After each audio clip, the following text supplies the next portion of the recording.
You're alive. Signs of life. Barely. What the heck was that? Are you Jonathan, zombified who again? are, who are all them people out there? It's been a little while, but when you stream, you have this thing called chat, and people can Yeah, come into the chat and interact with you. It's a pretty yeah. amazing thing. Oh, wow. Hey, guys. Hello, everybody. Oh, man. There's Pete. Hoosier Hillbilly 22. Welcome, welcome. I got to say, Charlie, thank you. We got a good laugh a while ago. Thank you, thank you. Charlie Reiser was the first one in here. Thank you, Yeah. Charlie. I think Paula's a new sweetheart. John, yes, Charlie is now my Charlie bug. I love you, Charlie. We all love Sandy, Charlie. don't get jealous, okay? Not in that way. Brotherly That's love. yes, brotherly love. Charlie, we miss you, buddy. Then Finding Goodies stepped in for a minute to say hello. They were on vacation, I believe that's what they said. And then some guy in Rivendell. I've heard of him. Then we have Digging with Deej. Welcome, Deej. Thank you for jumping in, joining us tonight. Yeah, Deej then when we stream, Deej is usually there. She's yes. She's very faithful.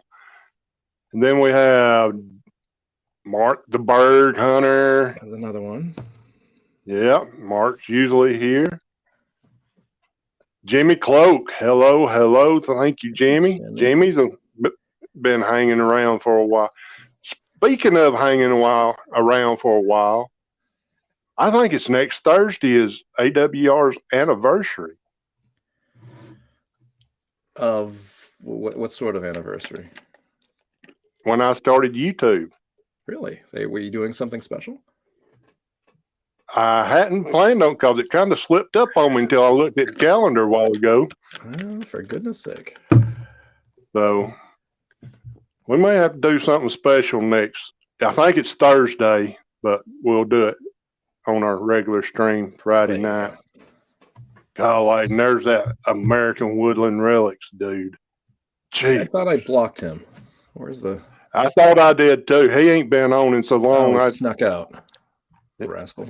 Finders Keeper. Welcome. There's Brad.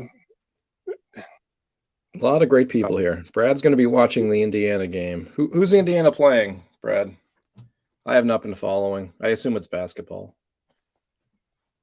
What else could it be? Yeah, it's probably basketball. Unless he's watching volleyball. Oh, like Maryland. Ooh, wow. Oh, wow. The Terps.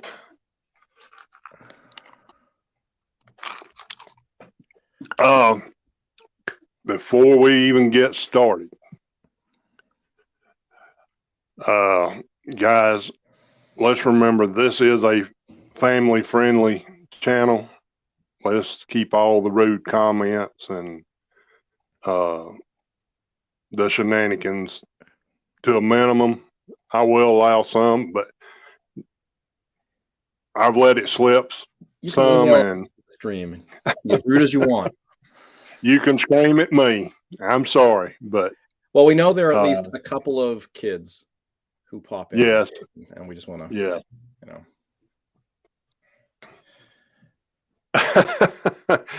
Oh, Mark. Mark's a good boy. I trust you, buddy. I trust you. But oh man, a gold pan in front of him, then he starts cursing. Oh boy. Just because love. That's right. Thank you, everybody. There's Richie, Madison, Maine. I didn't name names. So, Lord have mercy. But guys, I apologize for not being on, a lot of you know what's been going on with me and my back, and then me and Jonathan was super fired up for last weekend, and storms rolled in. Yeah. So Both states got hit. yeah, yeah, it was not. It's not been good with my back. I had a bad weekend Sunday morning, but we are on the mend. I'm feeling much better, not on medication.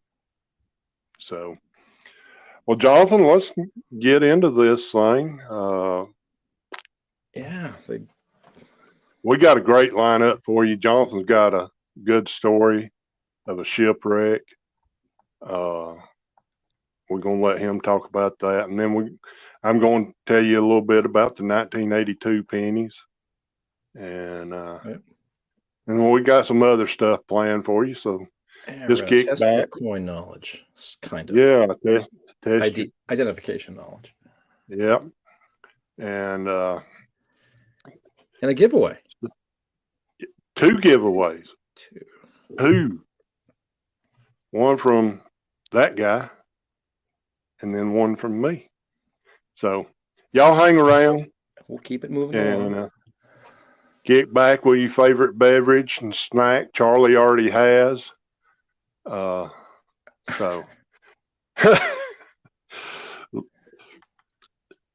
all right, Jonathan.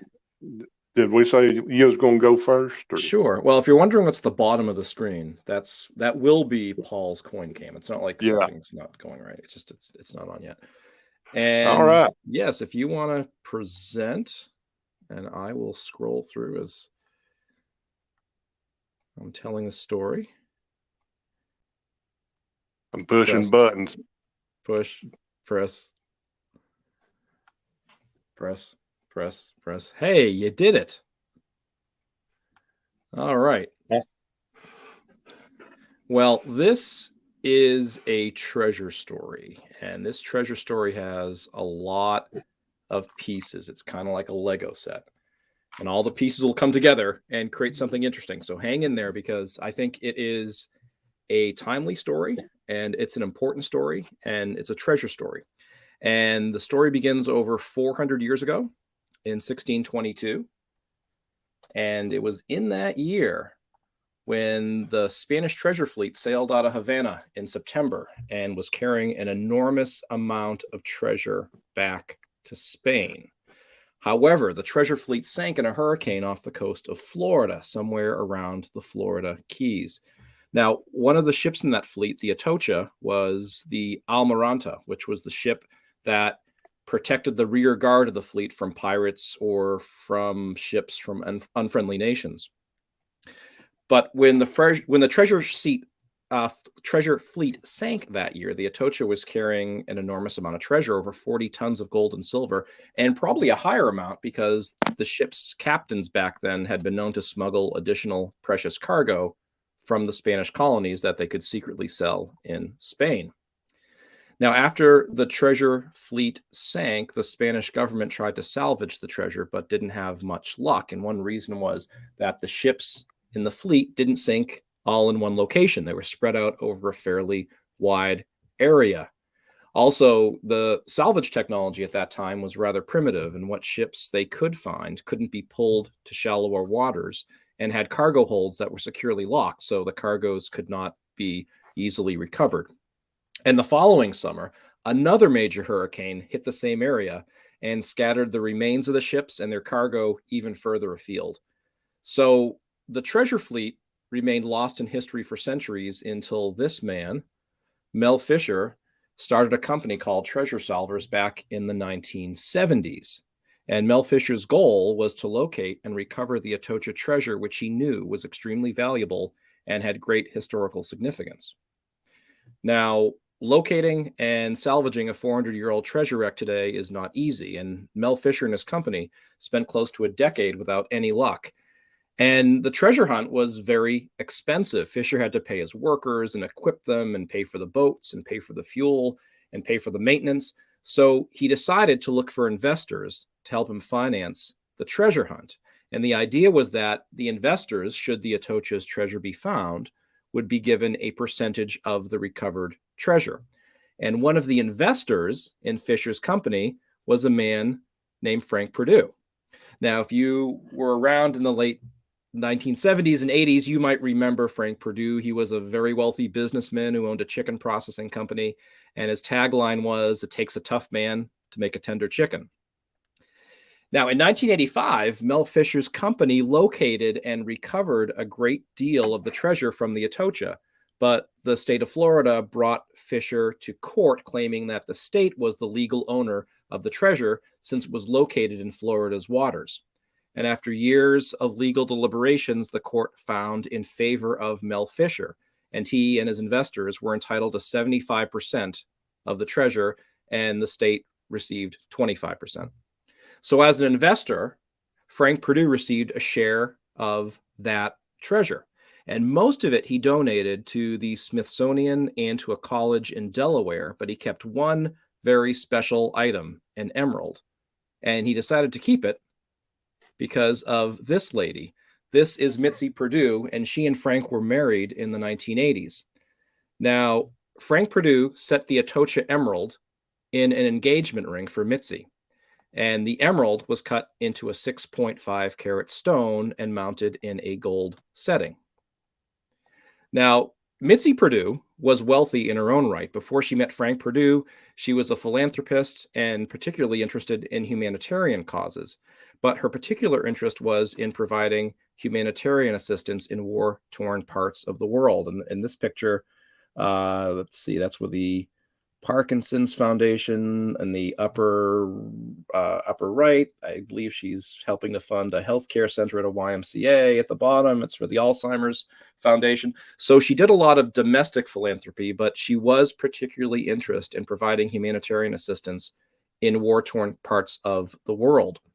So when the war broke out in Ukraine, Mitzi Perdue traveled there to see firsthand what damage and human hardships were being caused by the invasion. And Mitzi was particularly troubled by and concerned with how vulnerable women and children were as they escaped from the war-torn areas. And she saw a real problem for possible human trafficking and exploitation, which of course is a terrible, terrible thing. So she knew that she wanted to do something to help these victims of the war. She decided that she wanted to use her money and influence to build shelters at crossing points and provide protective services for the women and children who were escaping the violence. She knew she could just write a check to help pay for this. She was very wealthy, and she did make a considerable donation to that cause, but she also knew about the history of her emerald engagement ring and knew that Frank, who had passed away in 2005, would support her idea of selling the ring at auction to raise money for Ukrainian refugees. And she's quoted as saying, "I think that my husband would completely endorse the idea that this ring might have a chance of saving hundreds and hundreds of women and children from a fate worse than death." So Mitzi Perdue contacted Sotheby's, and the ring went up for auction in November of 2022, so not that long ago. Sotheby's appraised the ring and set a pre-sale estimate at between $50,000 and $70,000. The auction house also indicated that the proceeds from the sale of this ring will benefit humanitarian efforts in Ukraine. Now, remember, the higher pre-sale estimate for the ring was $70,000. Mitzi's emerald engagement ring did sell, and the final selling price was $1.2 million.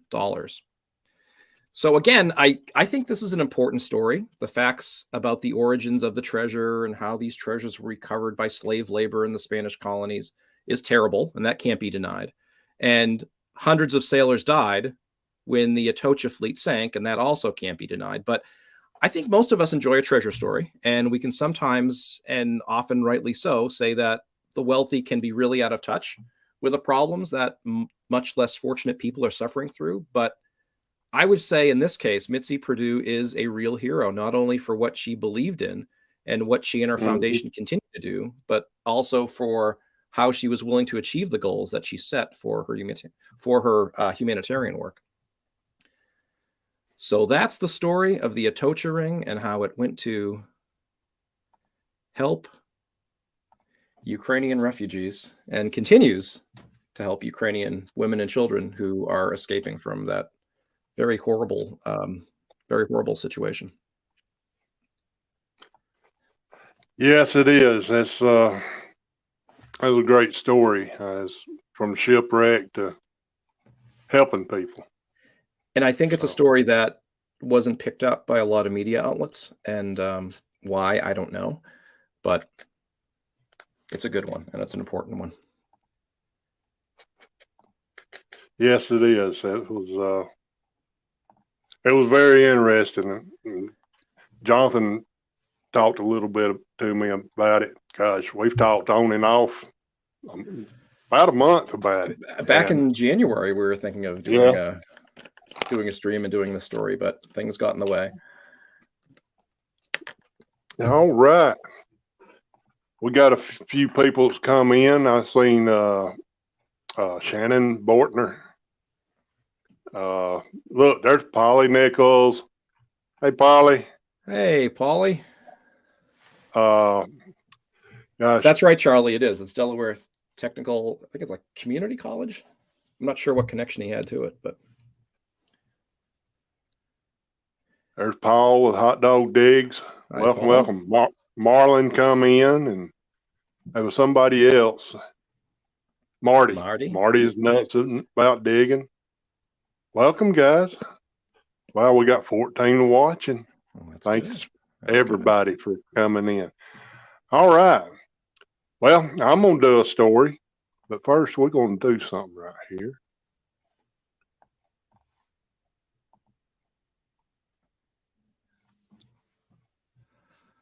Press. Hold on. I'm being careful what I press. You're doing fine. Did you know this about the 1982 pennies? Let's find out. All right. Pennies, Paul. What can you tell us about those? Well, we're going to back up a little bit. We're going to back up to 1909 and give a brief history of how the penny come along. And y'all excuse me because I'm having to read this. I'm bad about memorizing stuff. But in 1909, the U.S. Mint was bringing an end to the Indian head cent, or the IHP. And they started minting the Lincoln cents that had wheat stalks on the reverse. The coins were made then of 98% copper. But during World War II in 1943, the cents were made out of steel. So, due to war efforts needing the copper. In 1958, saw the last year of the Wheaties, and 1959 started a whole new series for the Lincoln cents with the Lincoln Memorial on the reverse, designed by Frank Gasparo, however way you want to say it, which this design was minted from 1959 to 2008. Let's back up a little bit to 1952. It was still the Wheatie. It cost the mint to produce 1,000 pennies, $1.10, or a tenth of a penny, of a cent. And then in 1982, which we'll talk about, 1,000 pennies cost $8.61 to produce, or 8/10, a little over 8/10 of a cent. That was an increase of 86%. So change was needed to lower the cost to produce the cents. So 1982 was a big year for the penny. In 1982, started using a zinc core with only 2.5% copper plating.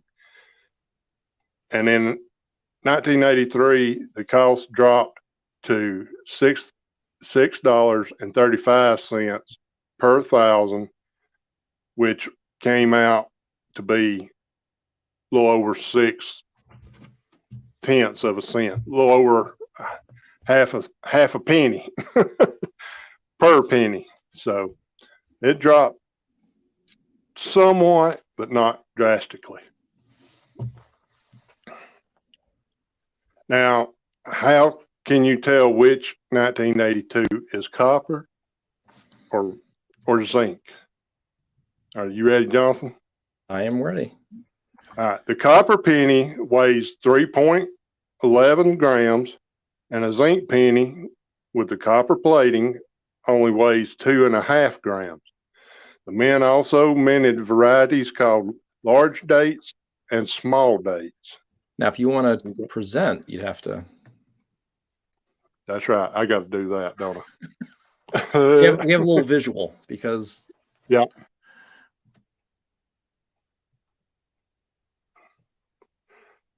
Come on. We're going to do yours first, Jonathan. All right. That one. Well, did you know this about the 1982 pennies?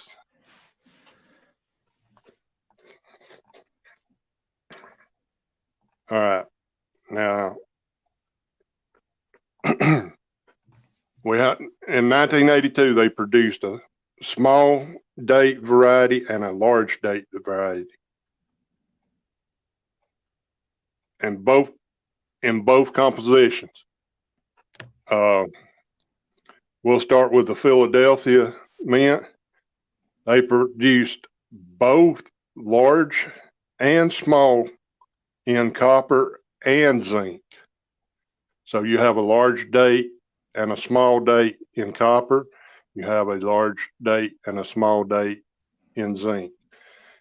The Denver Mint produced only large date in copper and both large and small dates in zinc. The San Francisco Mint only produced large dates in copper. They did not produce any small dates in copper or zinc, or they didn't produce large dates in zinc. How do you determine if you have a large date or a small date? All right, Jonathan, can you go? There you go. At the top, if you look at the two, you have what I guess you'd call the serif at the very top, and it rounds. Well, what I call the neck is curved. You look at the large date, well, it's a little different at the top, at the serif, but when it comes down to the neck, it's straight. And a lot of people say it looks like a swan. And it does. I mean, it just needs a beak on it. Yeah, if you squint your eyes, it looks like a swan. Yeah, Definitely. yeah.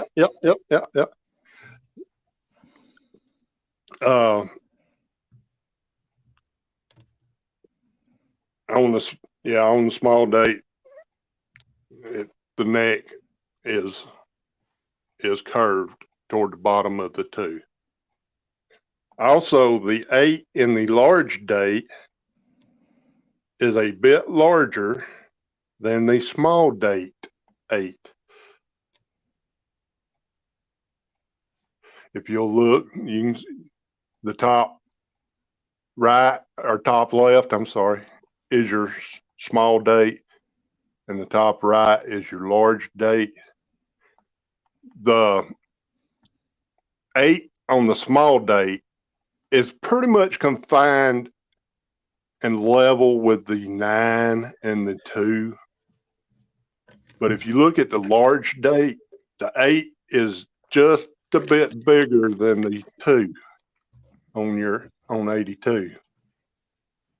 And that's pretty much all mints that produce the large dates. Your 8 is going to be a little bit larger.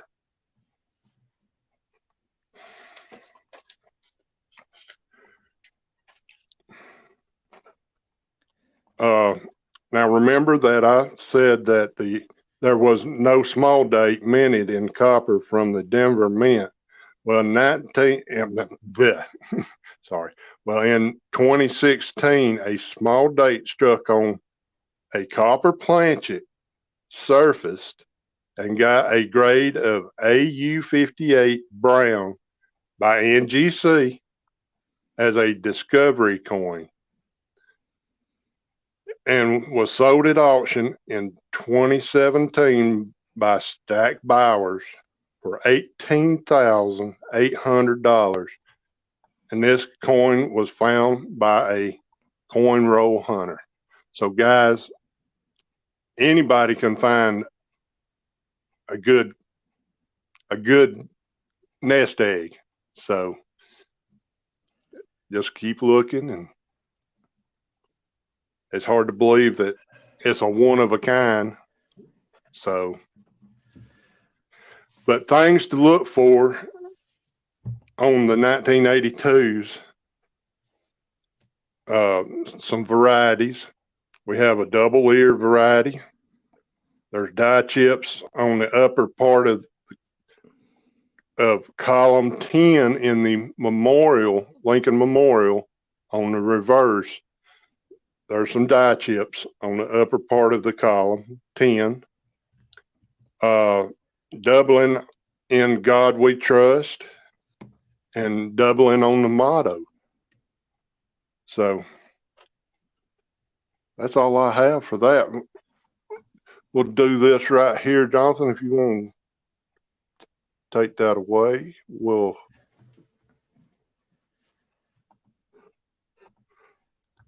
solo this one, turn my camera on. We'll look at a real penny.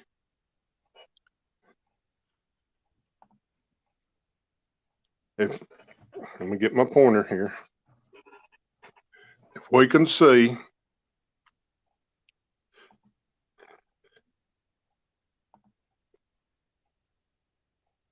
and what do we say that two look like? Look like a swan. So that would make it the what?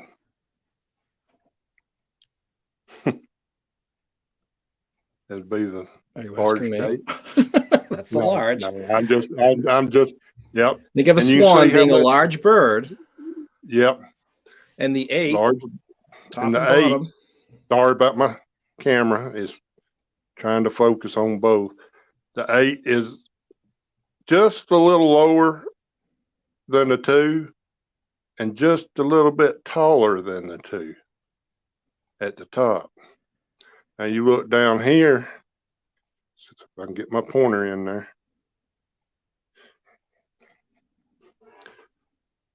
This 8 is, everything lines up right there.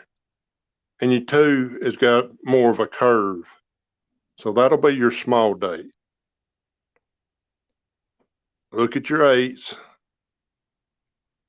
That's your large date. And that is your small date. Just everything lines up uniformly on your small date. And that 8 just looks like it's just out there. It's so much bigger than the other numbers. So that's how you can tell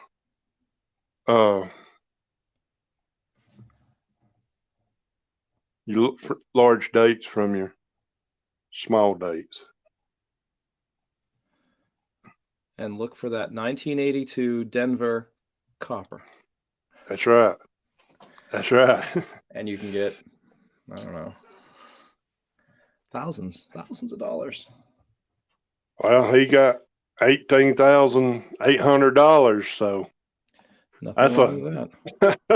that's a major increase. Nice payday. Yeah, pretty good profit on 1 penny. Yes. But yeah, that was interesting to me. I hope y'all enjoyed it. Hello, Don Williams. Thank you for coming in. And Shelly. Dawn and Shelly are here. Marty says, I may give an AWR loony. I may give away an AWR loony tomorrow. He's calling you a loony? He's Did they calling mint me a one in your loony. honor? I know which one he's talking about. You do too. The gentleman with a prominent beard. Yeah. And the satellite dish. And the submarine. My gosh. Yeah, I made a little blunder as to what was on that coin. It was, and he's talking about the Canadian Alexander Graham Bell loony. That'll be fun, Marty. Go ahead. In 2022 or 2023? I don't recall. I am not terribly conversant with Canadian coins, I will admit. But that's great, Marty. Yeah. So y'all tune in to Marty tomorrow and see if he gives it away. I'm going to boot this camera. I think we're done with it. Boot away.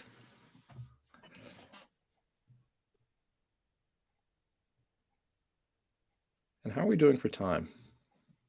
We're a half hour into this. We're doing it more. We're only a half hour in. So, guys, we hope you enjoying these stories.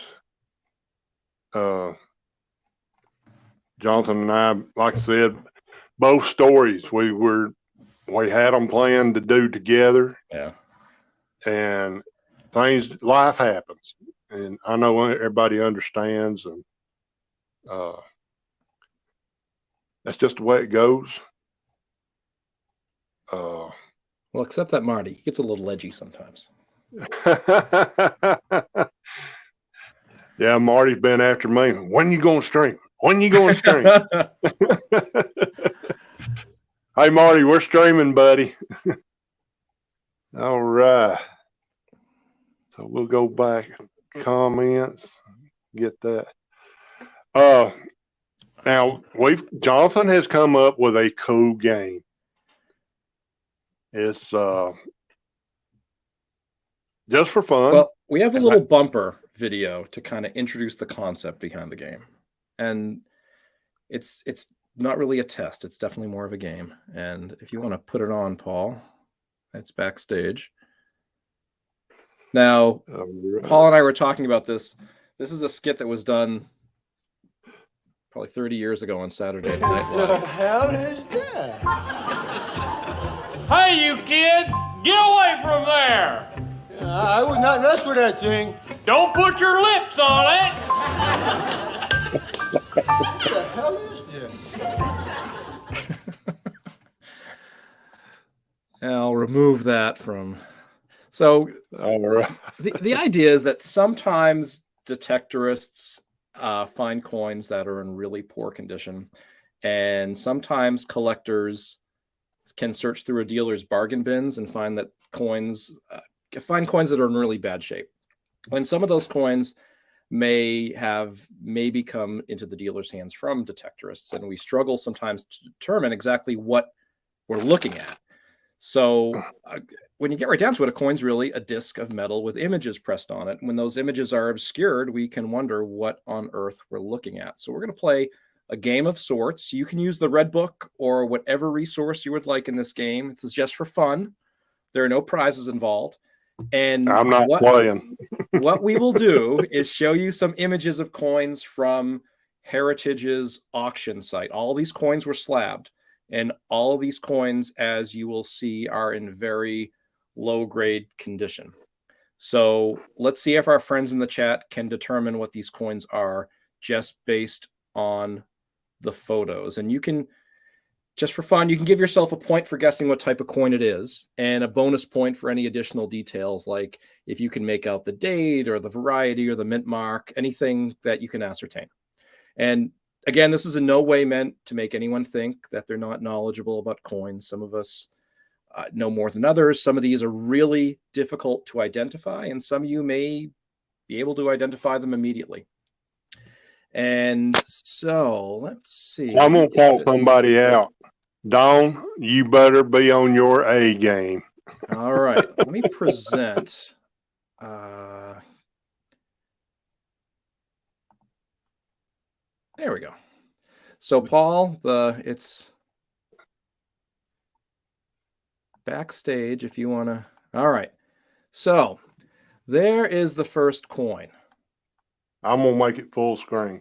You can do that. I'm going to move the chat over. So if you were detecting and you dug that up and cleaned it up and that's what you ended up with, or if you went to a coin show and this was in the coin bin at the bottom and you dug this out, anybody have an idea of what that coin is? We have draped bust half cent.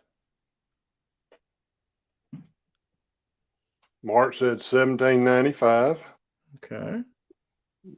NJD said Liberty Cap.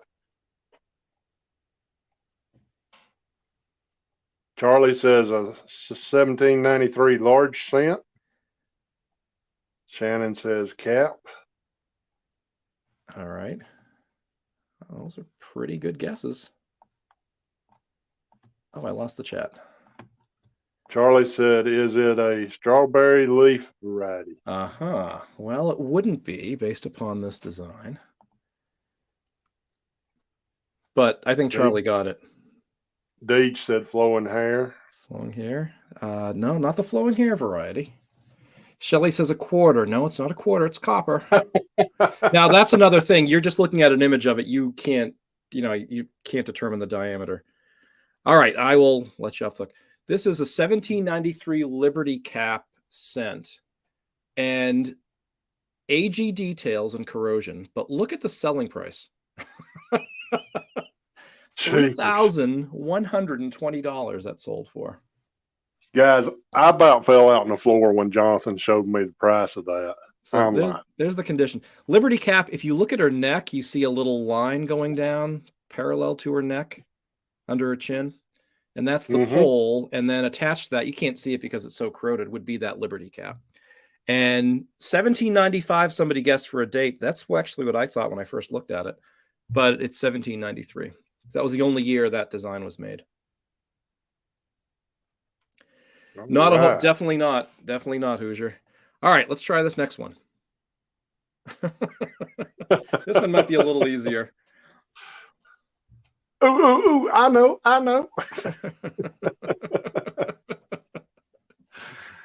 Now, how this coin got in this condition, I have no idea. It does look like Mike Lyman, yes. It is an act. It's not a quarter, Shelley. Looks like Mike. Yep. Yeah. You got it. It's an Eisenhower. And Paul and I were laughing at this one because it's a 1976 Denver. So it's the bicentennial year. You can tell by the Liberty Bell in the reverse. Somebody slabbed it. It ended up grading at poor 01, which is kind of the lowest you can get. And 0 is it. I don't think they grade a 0. But somebody in their right mind bought this for $446.50. Yeah, Don, my only guess is this was somebody's like pocket coin and they carried it around for decades. But still, that's just crazy that it would be. All right. Hoosier said, what the heck? How about this one? This is going to test your coin knowledge, I think. Yep, that So one. I didn't know that one. Well, Charlie, if they're the right coins, you can get some good money for them.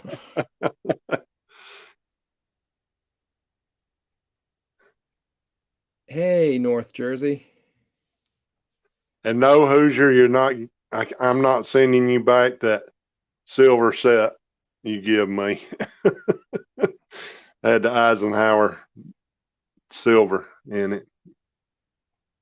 So Finders Keeper says state copper. Dawn says Connecticut copper. Shelly again is guessing a quarter. Eventually she's going to hit the mark. She's going to get it. Finders Keeper says not a Connecticut. And I agree. It's not a Connecticut.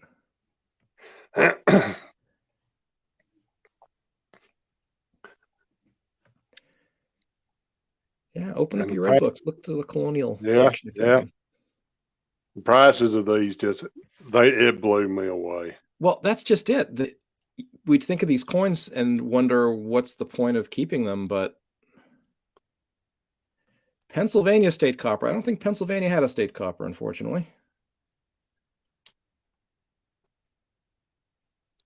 Hey, Jason. John says only up on New Jersey's. All right. Well, this is a Massachusetts copper. And even in that really poor condition, fair 2, it sold for $504. So that was a $500 piece of metal. All right. How about this one? Chris with B3 Relic Recovery. Hello, and welcome. Thank you for coming in tonight. Now, I hope Shelley answers this question. Hint, hint. Hurry up, Shelley.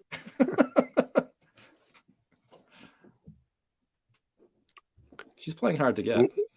Watch her change her answer this time. This is a silver coin. Oh, I see. Hoosier has it. Yeah, 1796. Mark at the date. Shelley said quarter faux show. Faux show. Well, faux show. Yeah, Hoosier bust quarter is right. It's a draped bust quarter. 1796, graded poor 1, and look what it sold for.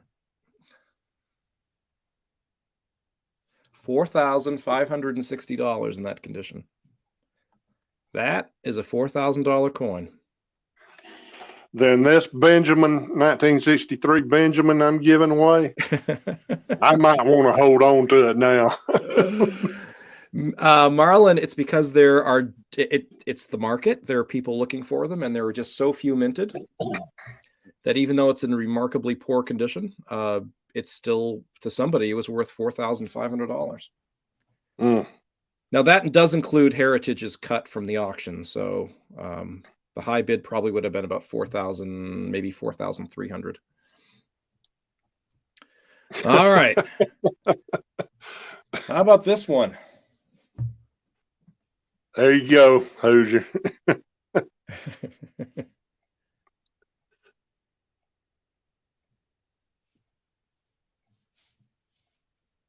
Now the reverse is on the right. I'm sorry, the reverse is on the left. The obverse is on the right.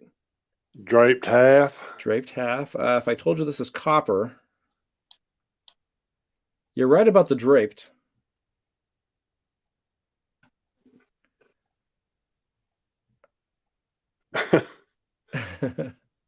Mark said, coin. I'm with Kelly.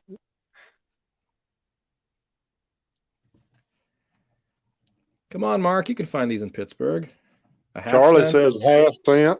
You know, and again, it's tough telling from the pictures whether it's a half cent or a cent, but it's a 1801 draped bust cent in poor 1 condition. Now, underneath the date where it says NC5, that is, well, that's not really quite a variety, but you might wonder how on earth they could say this is worth that much money. But on the reverse, you see kind of a cud forming at about 10 o'clock. Yeah. And I think that's what they used. Yeah, and you can make out the date. I see the 180.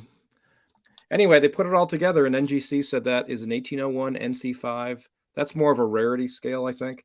But in poor condition, came from the Mervis collection, whatever that is. It sold for $6,600.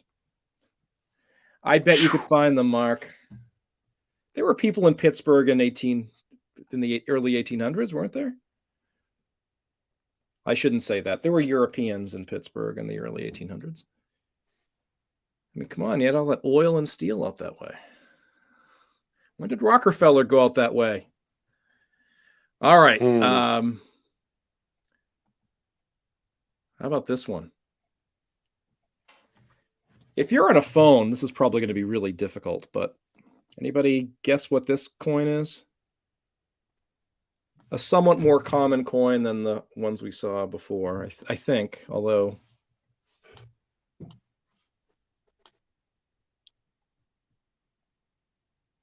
Shield back nickel. Shield nickel. Finders Keeper says 2 cents or 2 cents or shield nickel. A brown quarter. Shelley?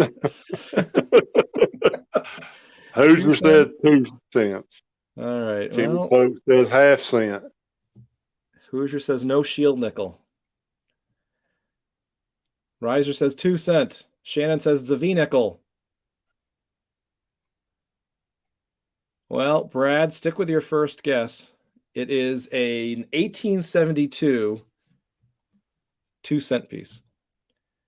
AG3 details corroded. It still sold for $109. Dawn said 2 cents. So that chunk of metal sold for $100 to somebody. Yeah, you can. Yeah, you can. Corroded. You can see you can barely make out the 2 on the. Yeah. Well, would that be the reverse or the reverse? All right. How about that one? Jimmy Cloak says he has one. Great. They're not terribly common, but they're...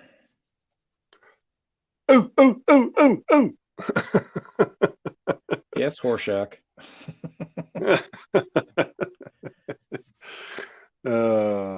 Yeah, Barbara Porter. Morgan. All right, we'll let you off the hook with this one. Hoosier, you're right. It's a Morgan dollar. And the funny thing about this one, I think, it's a 1921 Philadelphia, the most common date for a Morgan dollar. It got a grade from PCGS of poor 01, and it also got a CAC sticker to confirm that, yes, it's poor 01 grade, and it sold for $216. I mean, Mark said, "I quit." The funny thing is, you could go to a coin show and buy a 1921 Philadelphia Morgan in, say, very fine condition and probably pay $30, $35 for it. But because this was slabbed, and I think because it got that green bean CAC sticker, and it sold for $216. There are people out there who will buy slabbed coins that grade at poor 01 condition just because it's a little quirky subset of their collection. They try to collect coins like that. Kind of a waste of money, in my opinion, but what are the buyers on? Yeah, that's it exactly. They probably have the money, and that's a little part of their collection they want to develop. All right, how about this one? This is a copper coin.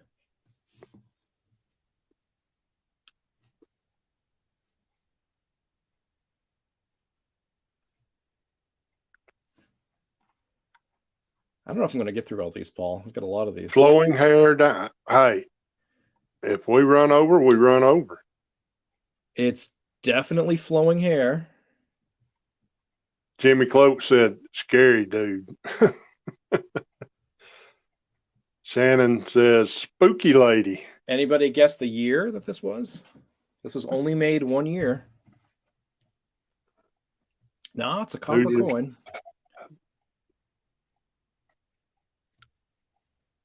Yes, it's copper. Yeah, it's copper. 1795, 1793, 1794, 1793. Yeah, okay, it's 1793. Okay, This is 17. so in Go ahead. 1793 there were 3 different styles of scent. There was the Liberty Cap, which we saw a moment ago. There's this one, which is just called the Wreath Scent, and it sold for $1,175 back in 2013. It'll probably sell for more today. And it has so it graded fair O2. It has the S8 is the Sheldon variety. That's the pairing of the obverse and reverse dyes. And the vine and bar edge, on the edge of the coin, there are 2 types. One had a vine and bar on it, and the other, I think, said United States 1 cent. So there were different types that year. They couldn't quite decide in 1793 what design they were going to go with. All right, how about this? This is a tough one. How about this one? You're in the woods, the detector beeps. This copper coin you dig out. It's covered in mud. You bring it home, put a little water on it, brush it off a bit, and that's what you see. KG3. Everybody's saying KG3. Well, you're partially right. Deej just said KG. King George first quarter. Finders Keeper says half penny. No, it's not a half. I'm sorry. I shouldn't. Strictly speaking, it's not a half penny. Mark says it's a coin, a half something, a farthing. A farthing. All right, this is a Vermont copper. It didn't have a denomination on it, but it's a Vermont copper. Yeah, it would have been worth a half penny though. And it is the 1788 Georgius variety, which is kind of funny why after we declared our independence, they'd still have King George III on a coin. But then again, it's Vermont. They're a little different up there. Good people. AG details, and it sold for $211. So again, you might find that and think, it's nothing, but you have $200 in your pocket. All right. How about this one?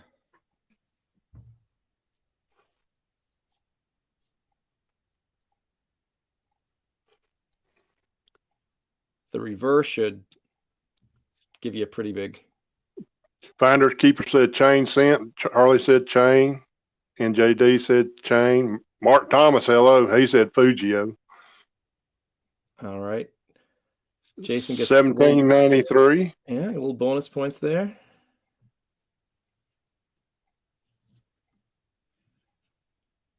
Deej said good population of Vermont supported the British. Yeah, it was about 5, 6, 7 years later they became a state. The 14th. Yes, it is a chain scent. So that's the 3rd variety of scent that was minted in 1793. S1 is the Sheldon number, I do believe. It graded at fair 2, and it sold for $2,500. Again, even in this condition, there just aren't a lot of them, and people like them. Now, the chain scent was not adopted. Of the 3 varieties, I think that was the least popular because the consensus was that the chain somehow represented slavery, and we just broke our bonds with Great Britain, and we didn't want a coin that depicted chains on it. So weren't too many of those made.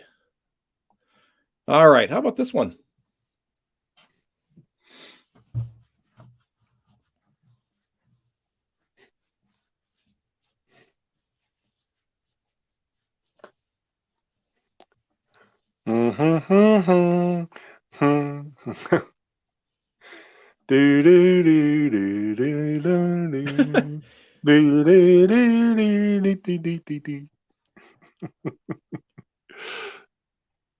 We got a kickle, We have a pickle, a kickle, a swickle.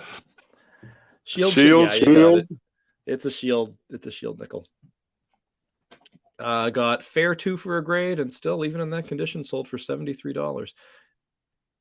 1881 is a lower vintage of that year, but kind of surprised that sold for $73. But that was back in 2005. So Deej said chain scents are more commonly dug in Vermont. if this sold for more than $20, sorry, Brad, considerably more. Brad was giving some away. I'm not saying to who, but How about this one? This is my dream coin of digging up or finding in a bargain bin, I must say.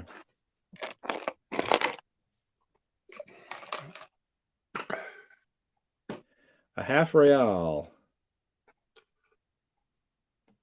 Pine tree shilling, pine tree shilling, pine tree shilling. You got it. It's a Massachusetts pine tree shilling in very, well, poor fair detail. Looks like it was bent.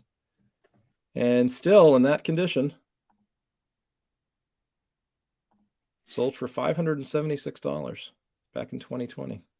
And that's, for any pine tree shilling, $500 is not a bad price. They usually go for $1,000.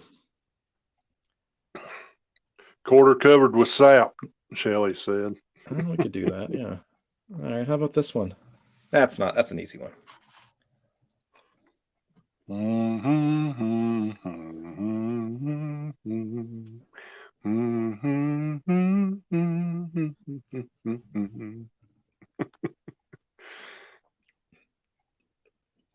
Peace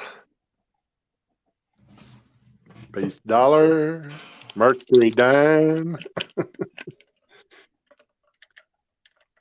peace dollar, walking liberty. Come on, Brad. Oh well.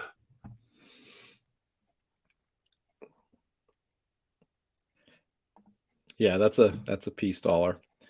Poor one condition. Again, I don't know how on earth it got in that condition. Must have been somebody's pocket piece. But it's the 1921, which is a key date. And it sold for $132 in that condition, slabbed by NGC. All right. How about this one? Charlie? Charlie? Charlie? I should say Sean. Charlie? Actually, Charlie Bull. Don and Shelley, you should know this one.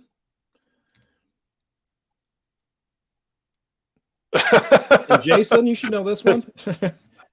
Yeah, that is a New Jersey copper, fair 2 condition, and that sold for $94. It's the Running Fox Left variety. Where's the fox? You got me. What does the fox say? A ding, a ding, a ding, ding, ding, a ding, a ding, a ding, a ding. How about this one? Ding a ding a ding. Anybody know what that is? There are a few clues on there that should almost tell you, even in that condition. I know.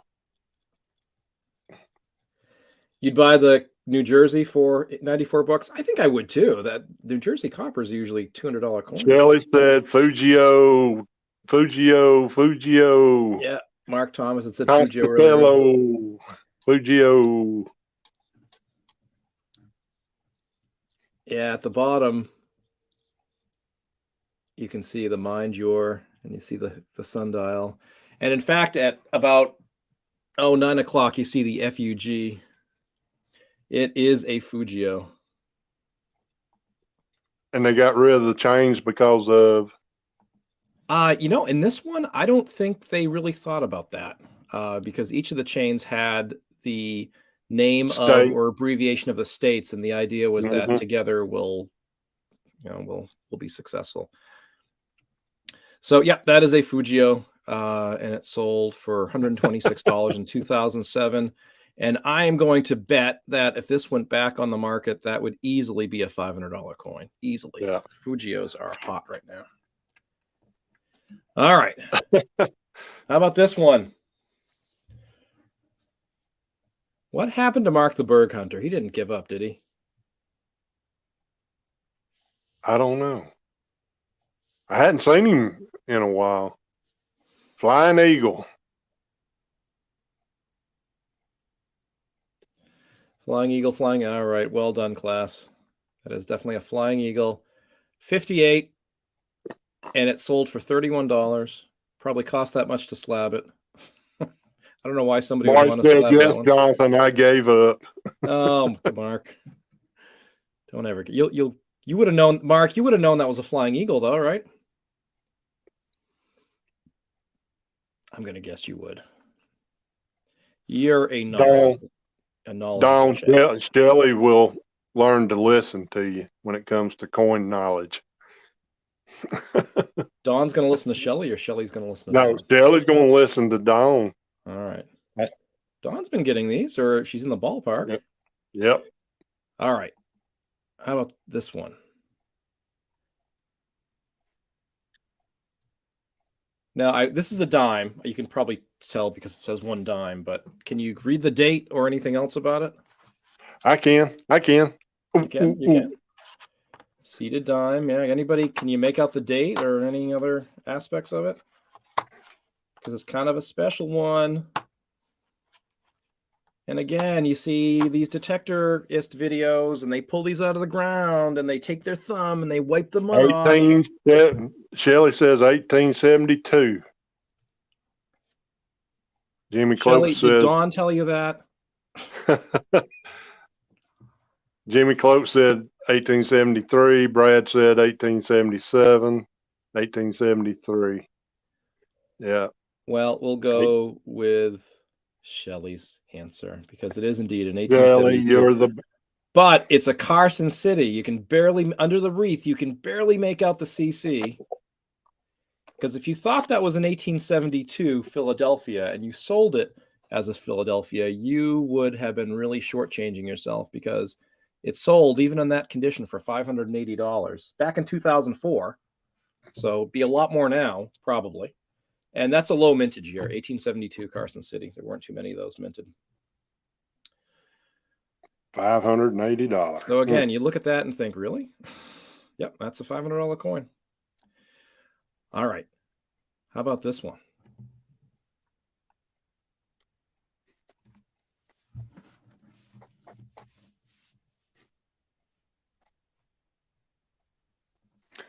Now the reverse looks like it's wiped.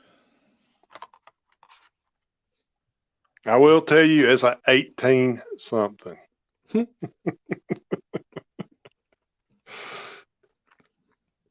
I can see the 1-8.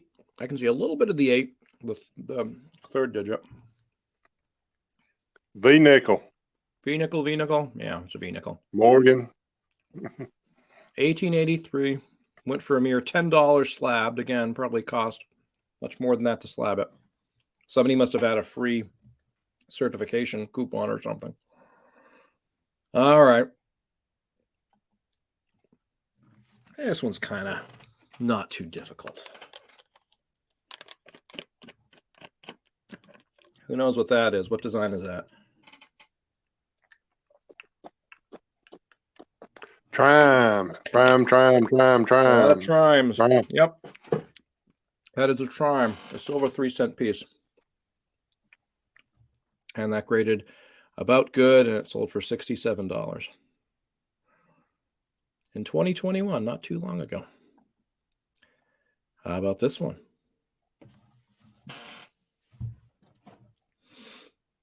Am I going too fast? Suits me. Tell me to hit the brakes if I'm going too fast.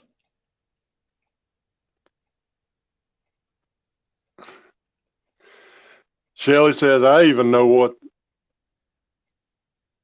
is a trime and why they made it. Oh, why did they make it, Shelley? What was 3 cents? Why was 3 cents important back then? What cost 3 cents? Tell us, Shelley. Inquiring minds want to know. But on this is, see. Yep, that was the cost of the postage stamp. Yep. Mm-hmm. There wasn't a great call for trimes, but they made them. So I'm seeing bust dime. Anybody make out the date?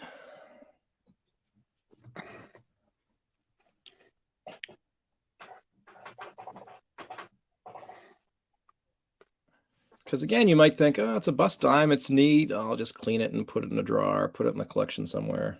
I say 1839, 1899, 99.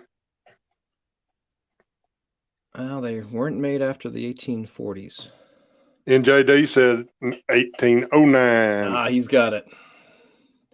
This is an 1809 dime, and it sold for $417. It's a low mintage. I can see where everybody's saying 1899. Yeah, definitely. Absolutely. Because it's got that little slash mark in the zero. Yep. All right. This is a toughie. But I'll tell you, if you find one, you're going to be a happy camper. Yes.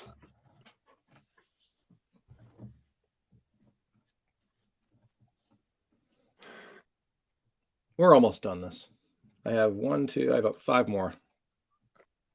5 including this one.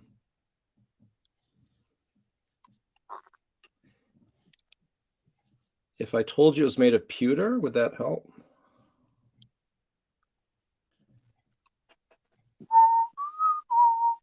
That's a bigger one.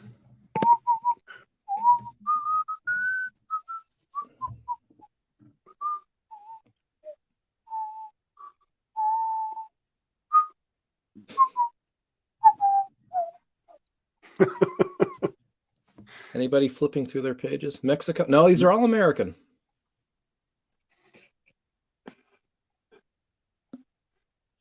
A giant quarter. No, it's, Doug.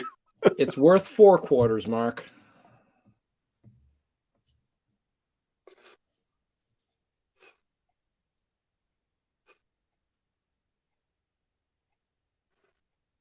It's a type of dollar. 8 reals. That's not a real. Fujio dollar. Well, I mean, it has Fujio on it. And it was minted about the same time as the Fujio cent.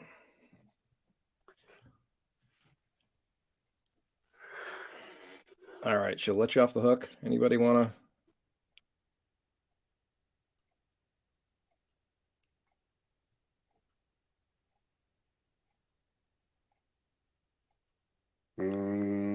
Oak tree? No. Oak tree. No, it's a continental dollar, continental currency. 1776. And that sold for $4,465 in poor, fair condition.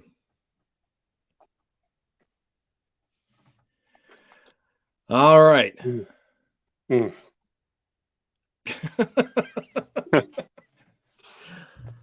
Well, I mean, I laugh, but there are 2, if you can see, you can make out 2 things that will really help you home in on what this is. I don't know that I sang this one.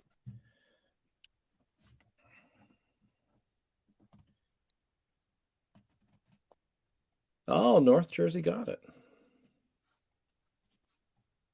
Yep, John got it too. Yeah, at the bottom you see 1786, so that gives you a date range. On the left side at the bottom, you can make out NOVA, and then the rest of it's obscured.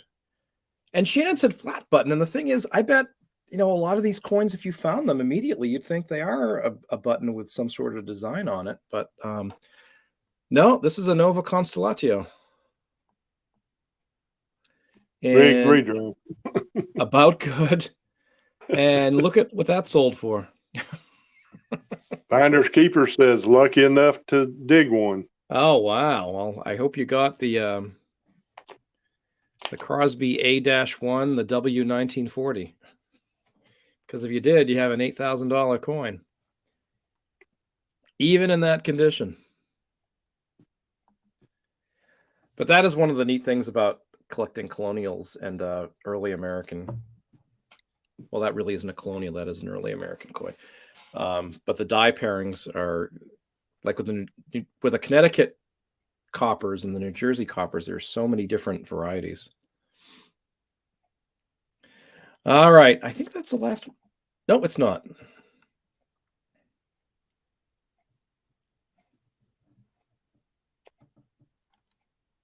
Now there's that thing on the back of the head, and some people think it's a big ribbon. It's not.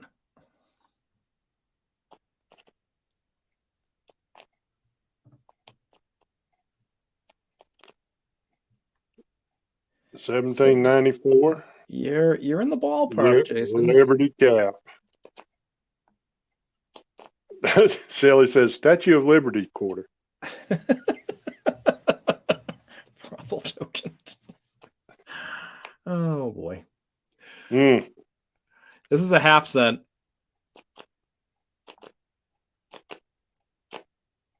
Stocking cap. Yeah, it's a Liberty cap. And next to the neck there should be a pole, but that the cap would be resting on behind the head, but they forgot to put that in there, so it's a variety. And look what that one sold for. Look what that half cent sold for in this condition. All right. Look what it sold for. Cheapers. $18,600.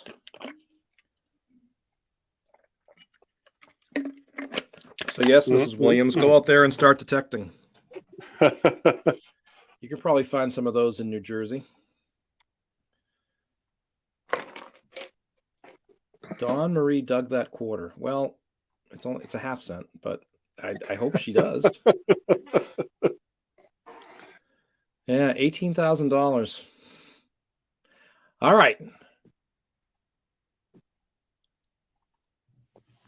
There's another coin that a bit more recent, and people might think, neat, but nothing spectacular. 1871, yeah. Seated dime. Yeah, you got it.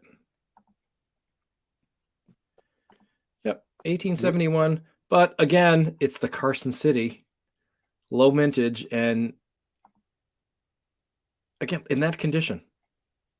If you look at where it says, well, if you look at the left on the reverse, it does look like maybe this was a dug coin and they kind of scratched the dirt off of it, and you see those streaks at the top. Yeah, that's a Carson City. Yeah. Well, I mean, it was certainly circulated, and there's a pretty big scratch on the obverse, but it looks like the reverse had some sort of damage to it. But they gave it a grade of about good 3. Carson City, and $1,300 for that little piece of silver. All right. How about that one? Come on, Shelley. You know this one. You know this one. Now, I know they have these in Pittsburgh, Mark. I don't know where exactly. Probably where you drive your Everybody ought to know this one. But Jimmy got it. Shannon got it. I want you to tell me something more about it than just the Jimmy. Jimmy's got the date. Hoosier and Mark. Yeah, you got it. Yeah. Yeah, that is a 1916, and you can barely on the reverse under the branch make out the D. That is a 1916 D, the key date for the Mercury. And that's Shelley calls it. She calls it the Nike lady. The Nike lady. And that is $350. If you're fortunate enough to find any 1916D that can be authenticated. All right. This is our last one. Oh, Lord.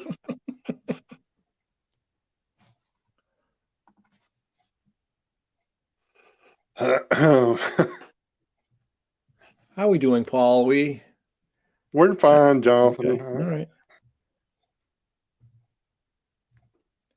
North Jersey's hitting these out of the park.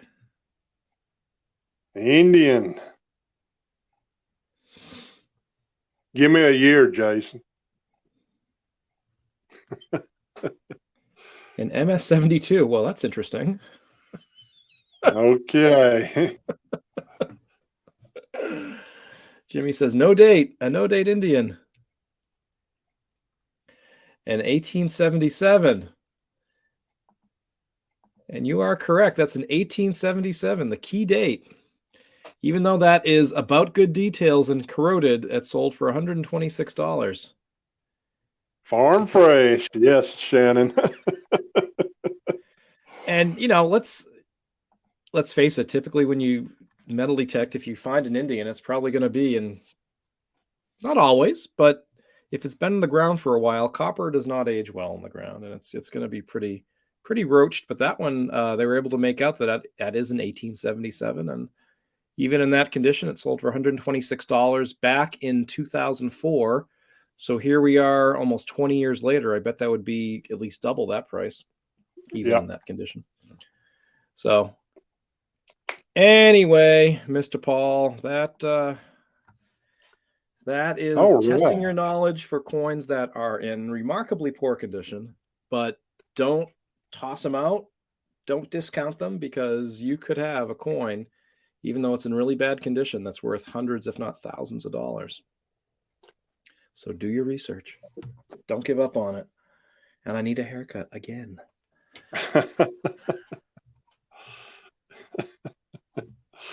Oh, my. All right. Jonathan, what do you say let's do a giveaway? A giveaway? What are you giving away? You're going to have a chance to win if you draw the number 1 sticker. This one's number 9. If you draw the number 1 sticker, you will win a $20,000 1963. Don't say that. No. You could be held to that. No. Don't hold me to that, but Paul ends up in a court of law. This coin is in a lot better shape than we just saw. Yes. Everything's relative. Yeah, I'm just kidding, guys. Dawn said that Shelly's ignoring her. How dare she? Well, get what cut? Like I said, if you get the number 1 sticker, you will have a chance to get this $50. The rose. I'm going to ask a question. The very first one I see on my phone is the winner with the correct answer. Please don't contact Paul. Truly, don't contact Paul and say, well, in my chat, so-and-so. No, that's not how it works. It's what Paul sees on his chat. What I see. If you don't want to play, don't play. Yes, because I dealt with that, and I'll leave it at that. So I'm going to ask a question. The very first person I see on my phone with the correct answer is the winner. Guys, I hate being like this, but it's happened, and I'm going to lay it out. Yes, exactly. Got to do it fairly, as you do. Yep. And the person that has the correct answer first, you're way out of the ballpark, Mark Thomas. But then I'm going to ask you to give me a number 1 through 20. And whatever number you give me is how many. I'm going to start with number 9. That'll be. And then whatever number you pick, that's going to be your sticker. You will win a sticker. But if you draw the number 1 sticker, you will also win the $50. And there are 18, you said? Huh? Yeah, there are 18 stickers left? There's 20. 20, okay. So you have a 1 in 20 chance of picking the number and getting the Benjamin. All right. And the second thing, if you have already won a sticker, you cannot win. I'm sorry. but I want to have 25 different winners because this is a 1 of 25 set. Yeah, it's only There fair. will be no more black hologram stickers, Team AWR stickers. Get them while you can. And I can tell you who already has won. Anthony with Brooklyn Treasure Hunter, Mark the Berg Hunter, FLX, John Donaldson, Mark Thomas, and Marty is nuts about digging. I apologize, but you've won your stickers. Let's give somebody else a chance. All right. Remember, Mark Thomas, you Jumping have been the gun. eliminated. He's been eliminated anyway. He's done one. He won number 21. There you go. He sure did. All right. Remember, the first one I see on my phone is the winner. So here's the question. In what year did the U.S. Mint produce small cents, meaning pennies, with two different obverse designs? What year did the U.S. Mint produce small cent with two different obverse designs?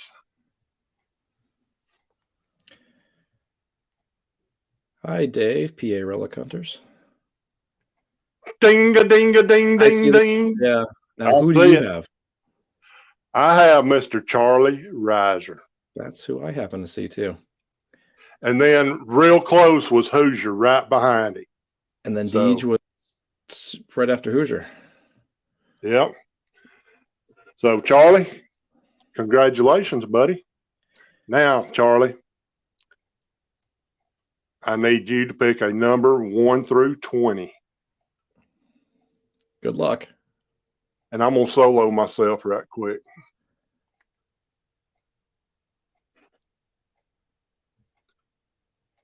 Charlie Bug, where you at, Charlie Bug? Oh, there you go again. A number 1 through 20, Charlie. And 1909, of course, were which two designs, Paul? We had the Indian head penny, Mm-hmm. and then we went to the Wheaties. Charlie, give me a number 1, number 17. Okay, here we go. 1, 2, 3, 4, 5, 6, 7, 8, 9, 10, 11, 12, 13, 14, 15, 16. This is number 17. All right. What number is on the 17th sticker? Charlie, you come close, buddy. Oh, boy. Number 2. Number 2. Charlie. Let me write that down. So the good news is Charlie gets an extremely limited edition American Sticker. Woodland Relics holographic sticker. Yep. But it's not sticker number 1. No. Charlie, so alas, my good friend,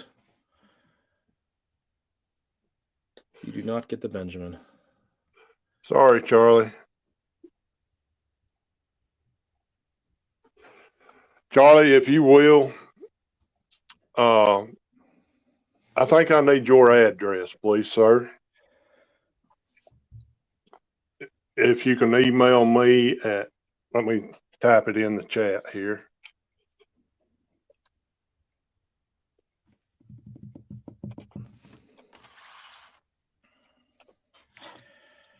Charlie in New Jersey.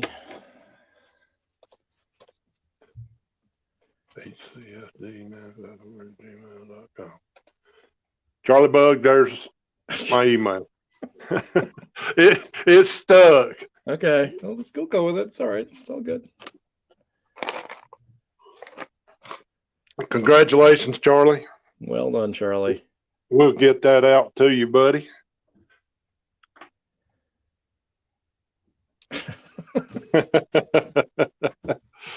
Oh man. Well, dang. I was really hoping to give away this very fine looking coin. It's just a matter of time. Just It have to keep is. having these live streams. I know it. Yep. Yep. It's going to go back in the drawer. Drawer closed, locked. Maybe next insecure. time he'll do 2 stickers. Who knows? Yeah. Who knows? Yeah. Well, this is reversed. My gosh. All right. You want another giveaway? Yep, I done it too. One. There we go. Now, this is okay, maybe not the most exciting giveaway because they're recent, but in 2009, if you don't know, the United States Mint produced 4 different reverse designs for the Lincoln cent. So 2008 was the last year for the Memorial cent. 2009, they had these reverses, and in 2010, they started with a shield reverse. So this is a set. They're all in uncirculated condition. I'd call them brilliant uncirculated. They're in really, it's going to be hard to see because of the plastic flip on my camera, but you can kind of make that out.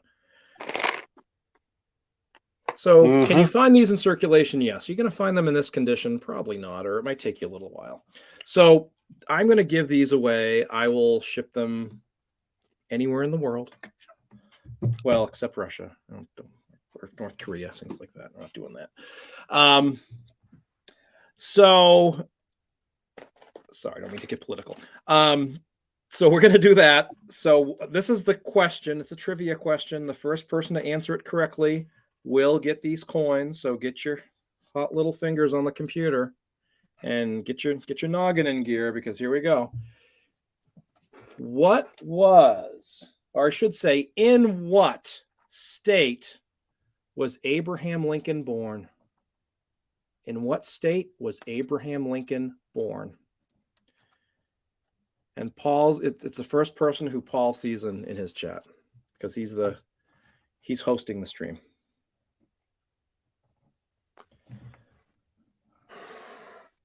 Oh, I see it. And my chat on my phone froze.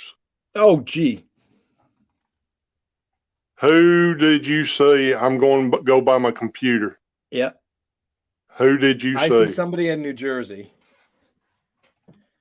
Now, Lincoln, when he was a lawyer, lived in Springfield, Illinois, but he was not born in Illinois. He was born in the great state of Kentucky. And the first Kentucky I see is North Jersey Detectors.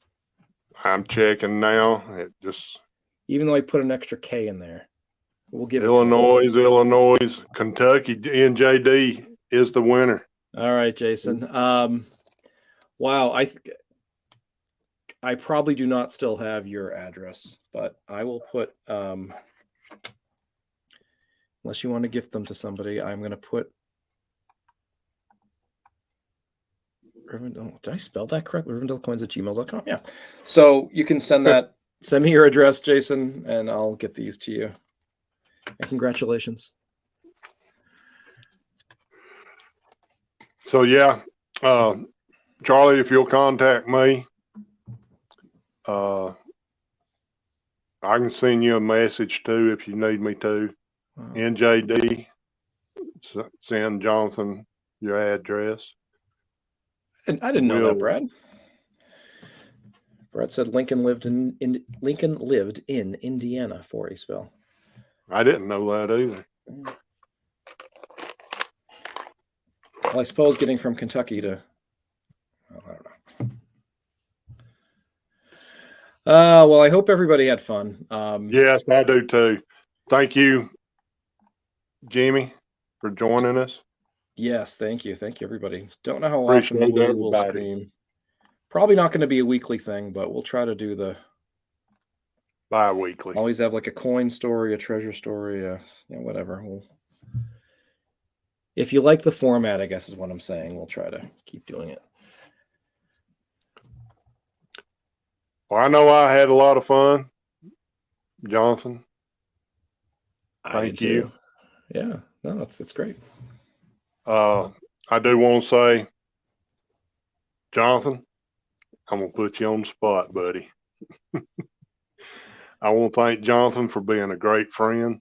All right, I'm gonna do this off. No, get back up here.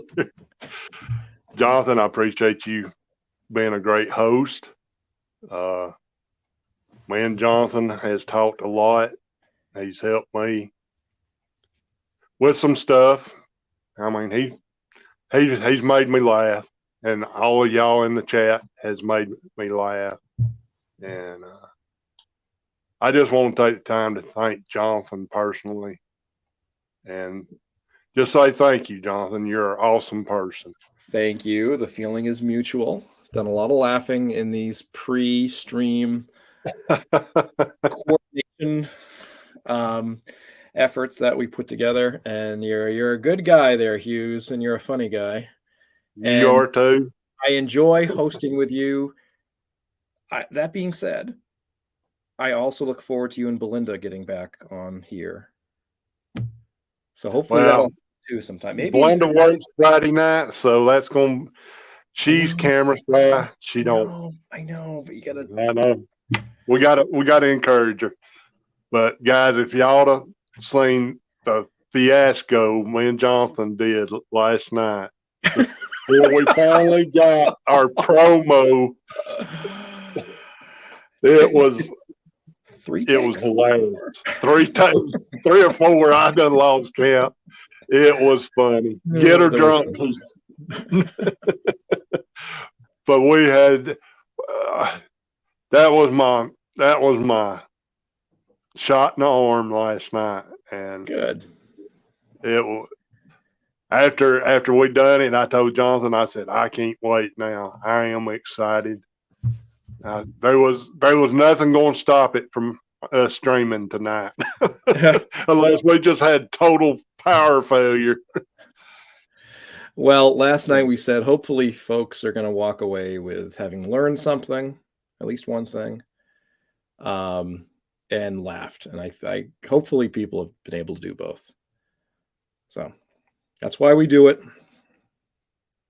So again, thanks everybody. And I want to leave with a little saying I heard today: dream the impossible dream and reach the unreachable star. All Good right, night. Don Quixote. All right. Good Good night, everybody. Bye. I'll stay on, Paul.